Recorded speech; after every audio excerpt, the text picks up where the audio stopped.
समस्त को सारस्वत प्रणाम।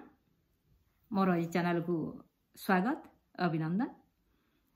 गत कविता थिला प्रश्नभित्तिक कविता कहि परिबो कि सेठी अनेक सठिक उत्तर देइछन्ति, किंतु संपूर्ण भाव रे उत्तरटी सठिक नुहे।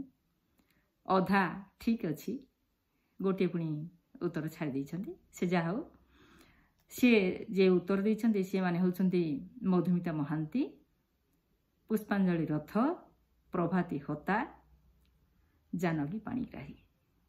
एमानक मध्यरु जानकी पाणिग्राही जे कि मथार चुटी ओ निश दाढ़ी संपूर्ण उत्तर देइछन्ति।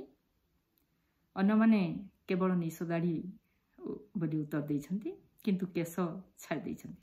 से जाहो समस्ते उत्तर देइथिबारु समस्तको हृदय धन्यवाद ज्ञापन करुछि।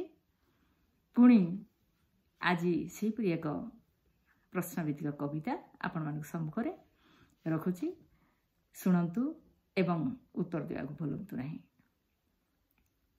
आज जो कविता अछि तार शीर्षक हला कर्मवीर।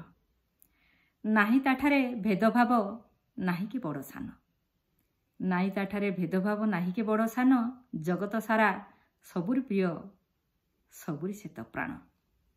ताहारी बिना पाहेनी राति, ताहारी बिना पाहेनी राति, बुझेना जमा मन, स्वर्ग सुख ताठारे ठुलो सेई तो महाधन।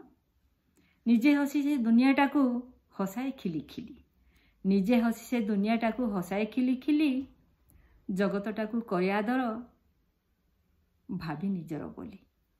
कि उपादाने घड़ा शरीर, हीरा नीलावा मोती, परसे तार झलसे धरा, हृदय भरे ताती। दिने भी केबे पड़ेनी थकी, दिने भी केबे पड़ेनी थकी, रखेनी काम बाकी, सत्य न्याय धर्म पथे चाले से मुंड टेकी। जार धर्म कर्म बळे जले जीवन ज्योति, किए से सही कर्मवीर धर्म पथर यात्री, किए से सही कर्मवीर धर्म पथर यात्री, धर्म पथर यात्री। धन्यवाद। आपण माने आउ डेरी कहीं करछन्ती, उत्तरटा टाइप कर जांतु ना।